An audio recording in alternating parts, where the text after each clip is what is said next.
वाणी कबीर साहिब जी, चेतावनी और उपदेश। रहना नहीं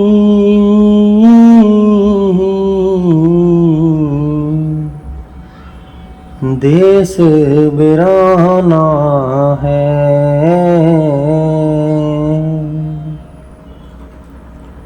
रहना नहीं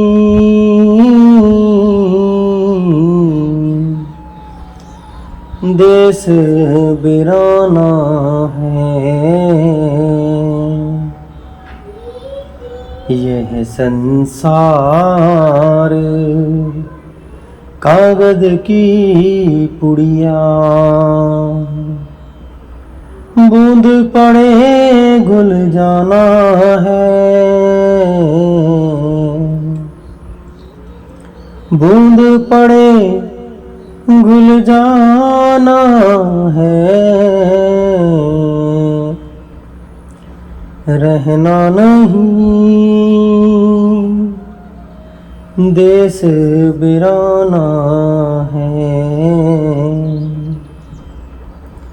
यह संसार कांटों की बाड़ी, उलझ पुलझ मर जाना है,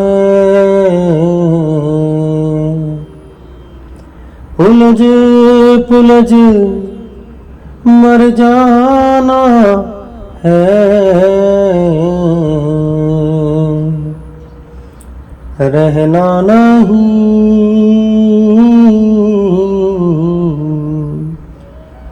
देश बिराना है।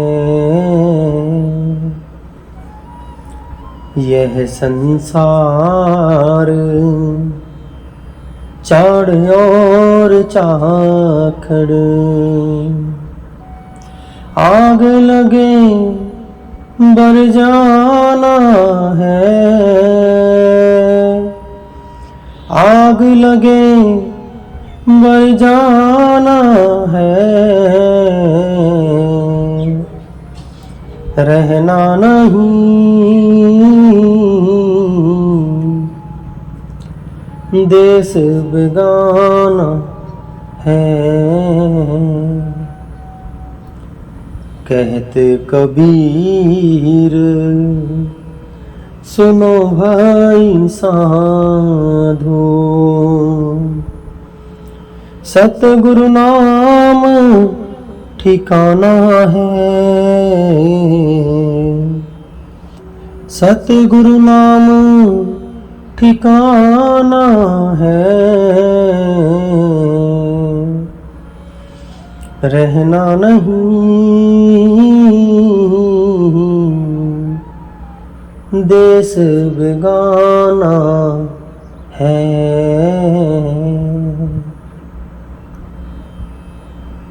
कबीर साहब का शब्द है, विचार करने योग्य है। आप चेतावनी के माध्यम से और हमें उपदेश देकर समझा रहे हैं कि भाई ये देश तेरा देश नहीं, ये कौम तेरी कौम नहीं, यह मजहब तेरा मजहब नहीं। तेरा देश सतनाम अलख अगम अनामी है। तू उस देश का रहने वाला है जहां 12 महीने बसंत है। उस देश में किसी प्रकार का कोई दुख नहीं, वहां पर सदा शांति ही शांति है। जो रूह उस देश में पहुंच जाती है, वह मालिक के प्यार, उसके प्रेम में इतनी मस्त हो जाती है कि उसी का रूप बन जाती है। आप शब्द में क्या कह रहे हैं कि रहना नहीं देश बेगाना है। कि भाई यह जो देश है जिसे हम मृत्यु लोक कहते हैं। इस धरा पर हम घूम रहे हैं, पंचभूतक हमें यह शरीर मिला है। अग्नि, पानी, पृथ्वी, हवा और आकाश, ये 5 तत्वों से मिलकर हमारा यह शरीर बना है।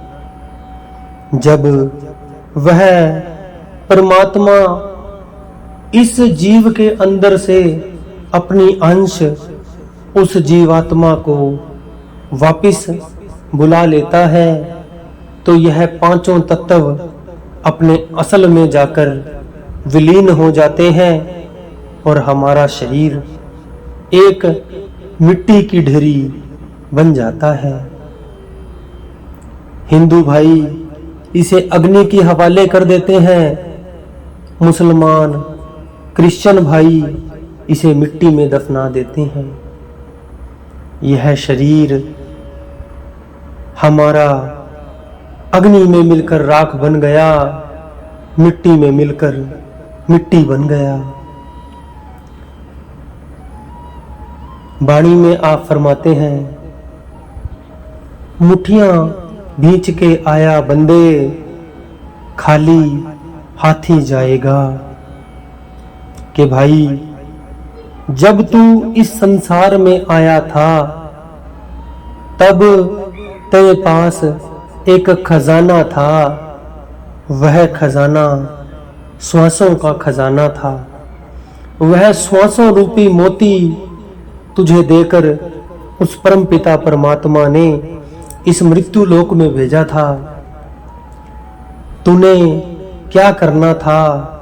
श्वास श्वास गोविंद भजन कर, बिरथा श्वास न होए, ना जाने इस श्वास का आवन होए न होए। कि भाई तुझे तो श्वास श्वास उस प्रभु का नाम सुमिरन करना था, और तूने यहाँ आकर मैं मेरी में, मेरे बच्चे, मेरी महल माड़ियाँ सब कुछ अपना बनाने में व्यर्थ ही अपना जीवन गवा दिया। अब जब धर्मराय लेखा मांगेगा तो क्या मुंह दिखाएगा? धर्मराय जब लेखा मांगे क्या मुख लेके जाएगा? कि भाई तब कौन तेरा सहाय होगा, कौन तेरे साथ खड़ा होगा? क्योंकि जिसने तेरा साथ देना था, जिसने उस धर्मराज की कचहरी में तेरी पैरवी करनी थी, उस सतगुरु से तूने प्यार ही नहीं किया, उसकी चरण शरण में तू गया ही नहीं। ऐसे ही तूने अपने अनमोल जन्म को व्यर्थ गवा दिया। आप आगे उदाहरण देकर समझा रहे हैं। क्या कहते हैं कबीर साहिब? यह संसार कागज की पुड़िया, बूंद पड़े घुल जाना है।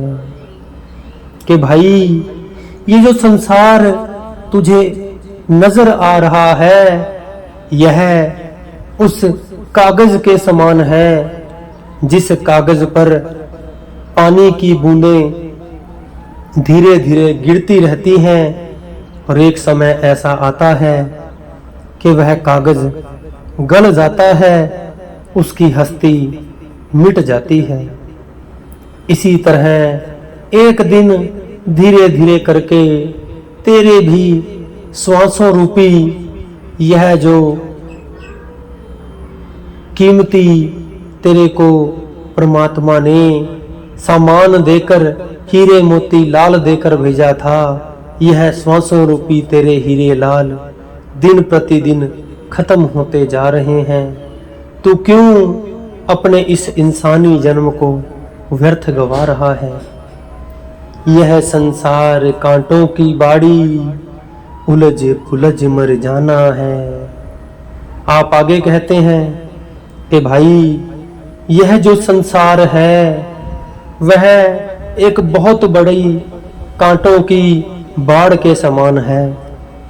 जिस तरह किसी आदमी ने किसी खेत को पार करना हो और उसमें चारों तरफ कांटों की बाढ़ लगी हो, तो वह व्यक्ति जब निकलने की कोशिश करता है तो उसमें कपड़े फंस जाते हैं, और जब वह एक तरफ से निकालने की कोशिश करता है तो दूसरी तरफ से फंस जाते हैं। अगर गलती से वह अपने कपड़ों को झटका मार दे तो उसके कपड़े वहीं फट जाते हैं, लीरो लीर हो जाते हैं। इसी तरह ए बंदे, तो इस संसार रूपी झाड़ियों में फंसा हुआ है। तेरे चारों तरफ बेटे बेटियां, यह धन दौलत, महल माड़ियां, यह समाज, ये सब झाड़ियों की न्याई है जो तुझे चारों तरफ से घेरे हुए हैं। और जैसे जैसे तेरी श्वासों रूपी पूंजी खत्म हो रही है, तू समझ ही नहीं पाया कि यह झाड़ियां हैं जो तुझे फंसाई जा रही हैं। फिर क्या होगा? उलझ पुलझ मर जाना है भाई। तो इन्हीं के बीच में उलझ उलझ कर यहीं अपने प्राण त्याग देगा। यह संसार चाड़ और चाकड़, आग लगे जल जाना है। कि भाई यह संसार उस सूखे घास के ढेर की तरह है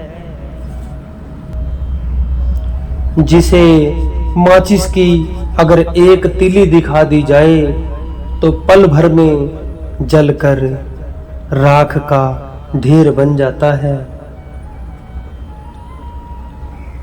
इसी तरह है इंसान, तुझे भी जब यह शरीर मिट्टी में मिल जाएगा, वह परमात्मा की अंश, वह जीवात्मा, वह परमात्मा की अंश इसको छोड़कर वापिस उसमें मिल जाएगी। तुझे भी अग्नि के हवाले कर देंगे। एक दिन आग लगाकर तुझे भी उस घास के ढेर की तरह फूंक दिया जाएगा, तुझे अग्नि के हवाले कर दिया जाएगा। और तेरी इस गफलत का क्या नतीजा निकलेगा? फिर 84 के धक्के खाने पड़ेंगे। कबीर साहब एक जगह और फरमाते हैं कि भाई मन फूला फूला फिरे जगत में कैसा नाता रे। कि भाई यह जो हमारा मन है, यह दिन रात मैं मेरी में, निंदा चुगली में, ऐशो इशरत में, महल माड़ियों में पता नहीं कैसे कैसे फंसा बैठा है। लेकिन जब अंत समय आएगा तो क्या होगा? 4 गजी चर गजी मंगाया, चढ़ा काठ की घोड़ी, चारों कोने आग लगाया, फूक दियो जस होरी। कबीर साहब फरमा रहे हैं कि भाई तेरे अपने ही सगे भाई, सगे संबंधी चारों कोनों में खड़े हो जाएंगे और तुझे ले जाने के लिए लकड़ियों की एक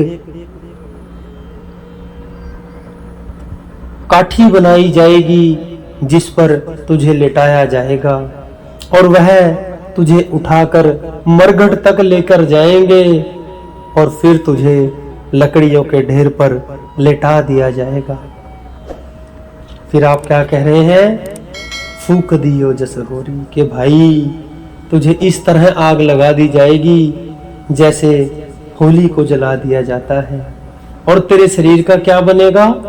हाड़ जले जस लकड़ी को, केस जरे जस घासा, सोने जैसी काया जल गई, कोई ना आयो पासा। के भाई तेरे जो हाड़ हैं, तेरी हड्डियां लकड़ियों की तरह जल जाएंगी।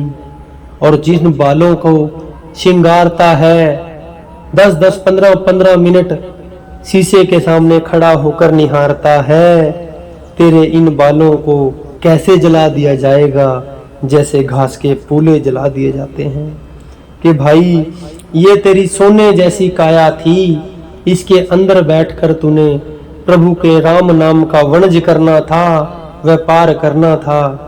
जो तूने किया नहीं, अब तेरे पास कौन आएगा। कहत कबीर सुनो भई साधो, एक सतगुरु नाम ठिकाना है। अंत में कबीर साहब फरमा रहे हैं कि ऐ भाइयों, ऐ साधुओं, सुनो और सुनकर विचार करो कि केवल एक ही ऐसा है जो संसार में तुम्हारा साथ देगा। कौन? सतगुरु। वाणी में आप फरमाते हैं, नाम रहो साधु रहो, रहो गुरु गोविंद। कि भाई जब अंत समय वहां लेखा मांगा जाएगा, उस दरगाह में लेखा मांगा जाएगा, तो साथ कौन खड़ा होगा? नाम खड़ा होगा, वह सतगुरु खड़ा होगा, वह गवाही देगा, यह हमारा जीव है, इसे हमारे हवाले कर दो। तो गुरु प्यारी साध संगत जी, हमारा भी फर्ज बनता है दुनिया के कार्य करते हुए, अपने दुनिया के काम धंधों में से समय निकालकर, उठते बैठते चलते फिरते समय निकालकर अपने ध्यान को शब्द के साथ जोड़ें, नाम के साथ जोड़ें।